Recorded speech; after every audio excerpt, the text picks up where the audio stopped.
أعوذ بالله من الشيطان الرجيم. بسم الله الرحمن الرحيم.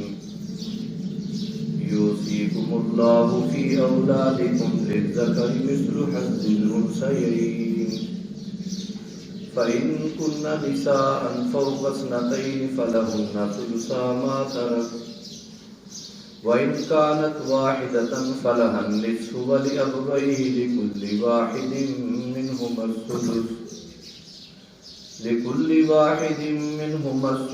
مما ترك إن كان له ولد فإن لم يكن له ولد وورثه أبواه فلأمه السدس فإن كان له إخوة فلأمه السدس من بعد وصية يوصي بها أو دين.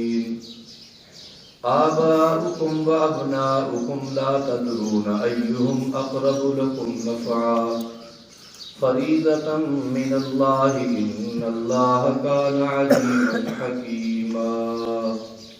صدق الله العظيم. بسم اللہ الرحمن الرحیم. آیت کریمہ آیت نمبر 11 سورہ نساء. اصول وراثت بیان ہو رہے ہیں. کل تذکرہ ہوا تھا کہ اگر کوئی شخص فوت ہو جائے اور اس کی اولاد میں بیٹے بھی ہوں اور بیٹیاں بھی ہوں تو ان کی تقسیم مال کی یوں ہوگی کہ ہر بیٹا 2 حصے اور بیٹی 1 حصہ لیتی. سمجھ تو یہ آتا ہے کہ بیٹے کو کم دیا جائے، بیٹی کو زیادہ دیا جائے. بیٹا قوی ہے، طاقتور ہے، کھیتوں میں، بازاروں میں، تجارت کے ذریعے کسی اور ذریعے اپنا حصول زر کر لے گا. بیٹیاں کمزور ہیں، صنف نازک ہیں، ان کو دگنا دے دیا جاتا. یہ گھر میں رہیں گی، انہوں نے تو وہاں بیٹھ کے اس کو کھانا ہے، خرچ کرنا ہے، یا چلو برابر ہی کر دیا جاتا.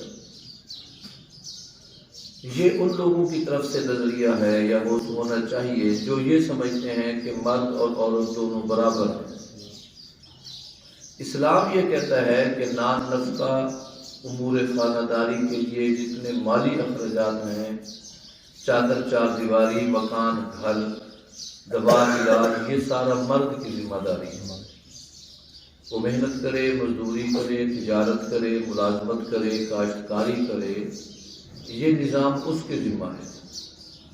خاتون خانہ کے ذمہ حدود 4 دیواری میں رہتے ہوئے بچوں کی صحیح تربیت، گھر کا صحیح نظام، نان نفقہ کی تیاری، یہ اس کی ذمہ داری ہے. کما کے لانا مرد کی ذمہ داری ہے، اسے بہتر حکمت عملی کے ساتھ گھر میں خرچ کرنا یہ عورت کی ذمہ داری ہے.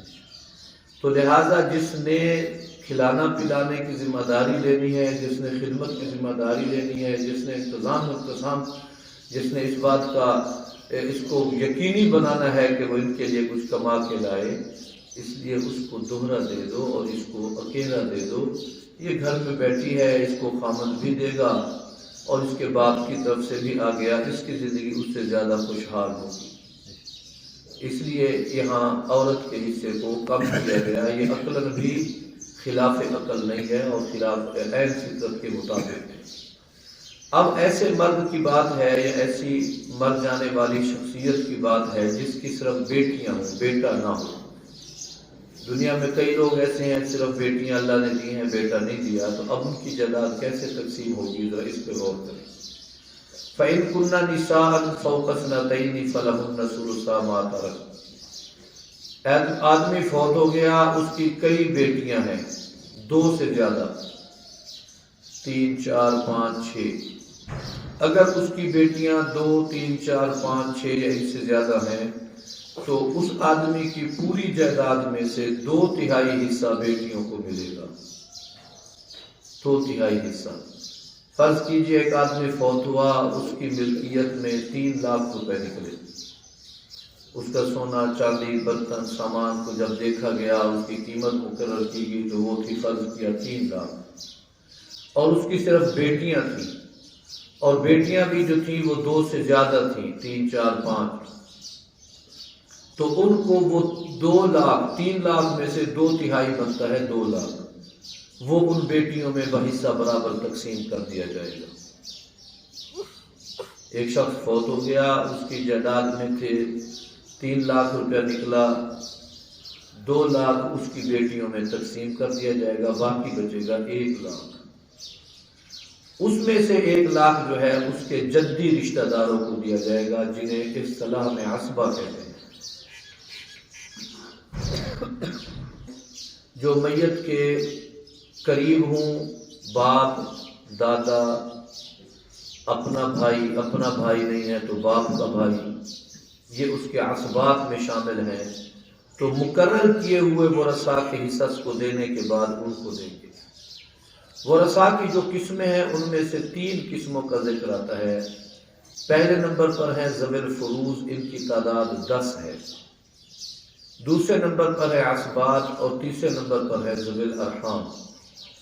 ذوی الفروض کیا ہے؟ فروض فرض سے نکلا ہوا ہے، جن کے حصے اللہ نے مقرر کر دیے، کسی کو کچھ ملے نہ ملے اس کو ضرور ملے گا، یہ حصے مقرر ہیں۔ ان حصے مقرر شدہ فریقین جو ہیں، ورثاء جو ہیں، ان کو تو ہر صورت دینا ہے۔ ان میں بیوی بھی ہے، اور اس میں شوہر بھی ہے، اس میں والد اور والدہ بھی ہے۔ کسی وجہ سے یہ حصے کم اور زیادہ ہو سکتے ہیں۔ مثلا ایک آدمی فوت ہو گیا، اس کی بیوی ہے، عرف عام میں یہ ہے کہ اس کو 8واں حصہ دیتے ہیں، اور شریعت کا مسئلہ بھی یہی ہے۔ اگر مر جانے والے کی اولاد نہیں ہے تو اب بیوی کو 8واں نہیں ملے گا، اب 4تھا ملے گا، تو کسی وجہ سے اس کا حصہ بڑھ گیا۔ اسی طرح کسی وجہ سے حصہ کم بھی ہو جاتا ہے، اسے حجب حرمان اور حجب نقصان کہتے ہیں۔ یہ ایک فقہی بحث ہے، اس کو یہیں چھوڑ رہے ہیں۔ بس یہاں اتنا ذہن میں رکھ لیں کہ وہ آدمی جو فوت ہوا اس کی صرف بیٹیاں ہیں، اور بیٹیوں کی تعداد بھی 2 سے زیادہ ہے، تو اسے کل جائیداد کی 2/3 ان بیٹیوں میں تقسیم کر دیں گے، باقی 1/3 جو ہے اس کے رشتہ دار جدی یعنی عصبات کو جائے گی۔ وَإِنْ كَانَتْ وَاحِدَةً، اگر مرنے والے کی صرف ایک ہی لڑکی ہے اور کوئی رشتہ اور اولاد ہے ہی نہیں، تو فَلَهَا النِّصْفُ، پھر اس کو آدھا دیں گے۔ اکیلی لڑکی کو پوری جائیداد کا آدھا، 2 یا 2 سے زیادہ لڑکیاں ہوں گی تو پوری جائیداد کی 2/3۔ آدھا جو بنتا ہے 3 لاکھ میں وہ 1.5 لاکھ بنتا ہے، 2/3 جو بنتا ہے 3 لاکھ میں وہ 2 لاکھ بنتے ہیں۔ تو یہ اس طرح ان میں تقسیم ہوگا۔ اگر مرنے والے کے والدین زندہ ہوں، اولاد کی بات یہاں ختم ہو گئی۔ کل مسئلہ بیان ہوا تھا بیٹا بھی ہو بیٹی بھی ہو، پھر تقسیم کیسے ہوگی؟ بیٹا دگنا حصہ، بیٹی اس کا آدھا۔ آج 2 مسئلے بیٹیوں کی حالتیں 2 بیان ہوئی ہیں۔ حالت نمبر 1، بیٹی ہے لیکن 1 ہے، بیٹی ہے لیکن 2 یا 2 سے زیادہ ہیں تو کل جائیداد کی 2/3۔ بیٹی ہے مگر 1 ہے تو کل جائیداد کا نصف حصہ۔ اب آ رہے ہیں والدین کی طرف۔ اگر ایک آدمی فوت ہوا اور اس کے والدین ابھی زندہ ہیں، باپ بھی ہے اور والدہ ماں بھی ہے، تو ان کے لیے مسئلہ کیا ہے؟ وَلِأَبْوَيْهِ لِكُلِّ وَاحِدٍ مِّنْهُمَا السُّدُسُ، ایک آدمی فوت ہوا، اس کی اولاد بھی ہے، تو پھر اس کے والدین میں سے ہر ایک کو چھٹا حصہ ملے گا۔ آدمی فوت ہو گیا، اس کے والدین زندہ ہے، پھر اسی طرف آتے ہیں، عدد وہی لیتے ہیں جو میں نے 3 لاکھ کا عرض کیا تھا۔ آدمی فوت ہوا، اس کی کل جائیداد 3 لاکھ ہے، اس کا باپ بھی زندہ ہے، اس کی ماں بھی زندہ ہے، تو اللہ کا فیصلہ یہ ہے چھٹا حصہ باپ کو دو، چھٹا حصہ ماں کو دو، باقی تقسیم کرو۔ باپ اور ماں یہ ذوی الفروض میں ہے، یعنی ان کے حصے مقرر ہیں، کوئی ادھر سے ادھر ہو جائے ان کے حصوں میں فرق نہیں پڑے گا۔ 3 لاکھ میں سے چھٹا حصہ باپ کا 50,000 اور چھٹا حصہ ماں کا 50,000، تو گویا کہ 1/6 ماں لے گئی، 1/6 باپ کو مل گیا، باقی اولاد میں تقسیم ہوگا۔ آگے چلتے ہیں، یہ چھٹا حصہ کب لیں گے؟ مما ترک ان کان لہ ولد، اگر مرنے والے کی اولاد ہو۔ آدمی فوت ہوا، اس کی اولاد بھی ہے اور اس کے والدین بھی ہیں، تو اب والدین کو چھٹا دیں گے۔ فَإِن لَّمْ يَكُن لَّهُ وَلَدٌ، اگر مرنے والے کی اولاد نہ ہو، ایسا شخص فوت ہوا یا تو کمارا لابلد فوت ہوا، یا شادی شدہ تو تھا لیکن بچے اللہ پاک نے نہیں دیے، ایسا آدمی کیا کرے گا؟ ووارثہ ابواہ، اس کی ساری جائیداد کے مالک اس کے والدین ہیں، بھائیوں بہنوں کو نہیں جائے گی اگر ماں باپ زندہ ہیں تو۔ اور پھر ان والدین میں سے کیسے تقسیم ہوگی؟ فَلِأُمِّهِ الثُّلُثُ، 1/3 ماں کو ملے گی، باقی 2/3 باپ کو ملے گی۔ تو گویا کہ والدین کی 2 حالتیں ہو گئیں۔ حالت نمبر 1 یہ ہے کہ ایسے شخص کے والدین جو صاحب اولاد فوت ہوا، اور حالت نمبر 2 یہ ہے، صورت نمبر 2، ایسے شخص کے والدین جس کی اولاد ہے ہی نہیں۔ اگر صاحب اولاد میت ہے، مر جانے والے کی اولاد ہے، تو والدین میں سے ہر ایک کو 6واں حصہ۔ اگر ایسا شخص فوت ہوا جس کی اولاد نہیں ہے تو پھر والدین میں سے تقسیم کا فارمولہ تبدیل ہو گیا، والدہ کو 1/3، باقی سارا مال والد کو، یعنی 2/3 والد کے پاس۔ آگے صورت فَإِنْ كَانَ لَهُ إِخْوَةٌ، ایک آدمی فوت ہوا، اولاد تو نہیں ہے لیکن بہن بھائی موجود ہیں۔ تیسری صورت آ رہی ہے والدین کے بارے میں، اولاد نہیں ہے لیکن بہن بھائی موجود ہیں، فَلِأُمِّهِ السُّدُسُ، پھر ماں کو 6واں حصہ ملے گا۔ تھوڑا سا اسی سے پچھلا جملہ دیکھتے ہیں۔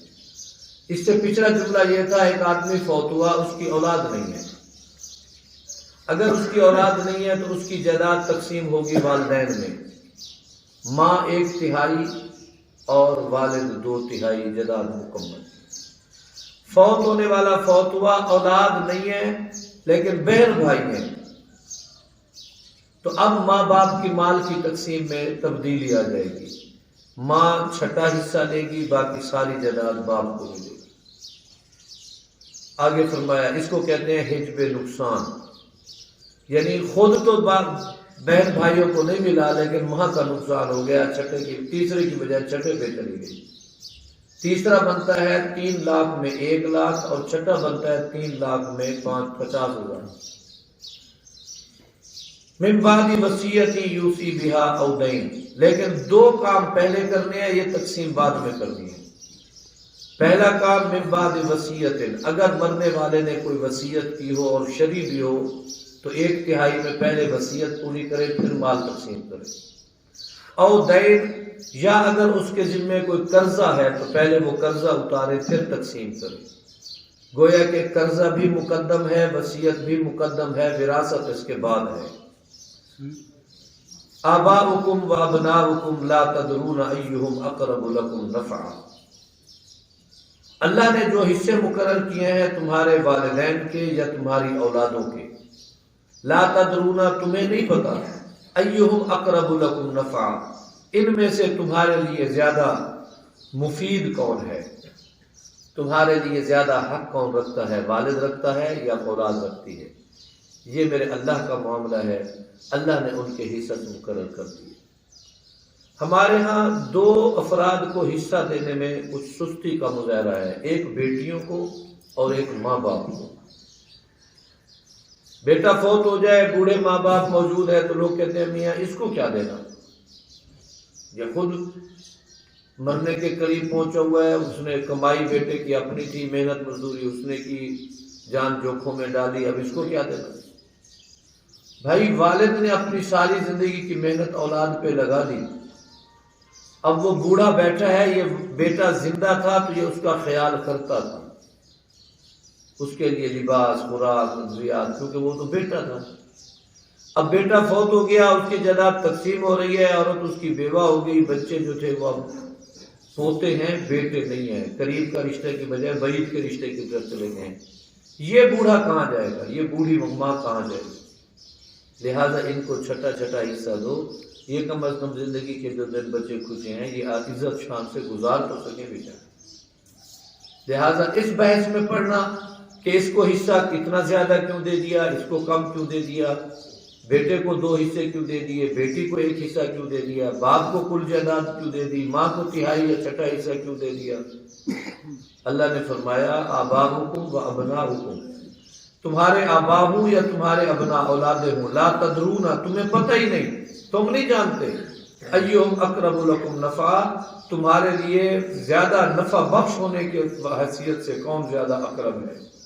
فریضۃ من اللہ، بس اتنی بات ذہن میں رکھیں، یہ حصے اللہ کی طرف سے مقرر ہیں، تم ان مقررہ حصوں میں کوئی بحث تمہیز کرو گے تو اللہ کی اس تقسیم پر تمہارا اعتراض صادق آئے گا۔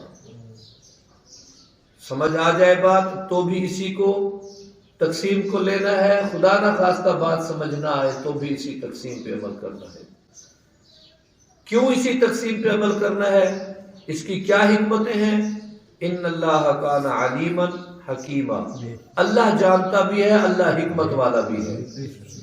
اللہ کو پتہ ہے کہ اس تقسیم میں کیا فائدہ ہے اور اس تقسیم میں کیا نقصان ہے، اس کی حکمت کیا ہے یہ بھی اللہ کو پتہ ہے۔ یہ اللہ اس کی حکمت جانتا ہے کہ بیٹی کو کتنا دینا ہے، بیٹے کو کتنا دینا ہے، باپ کو کتنا دینا ہے، ماں کو کتنا دینا ہے۔ بس یہ آیت کریمہ یہاں ختم ہو رہی ہے۔ اس کا خلاصہ اولاد کی تقسیم اور ماں باپ کی تقسیم، ان کی جتنی صورتیں تھی وہ اللہ نے قرآن پاک میں اس آیت میں فرما دی۔ کل سے میاں بیوی و ان کے متعلق جو ہے اور بہن بھائی ان کے متعلق جو حصص ہیں ان کی تفصیل شروع ہوگی۔ اللہ تعالی ہمیں سمجھنے کے بعد عمل کی توفیق عطا فرمائے۔ وآخر دعوانا الحمدللہ۔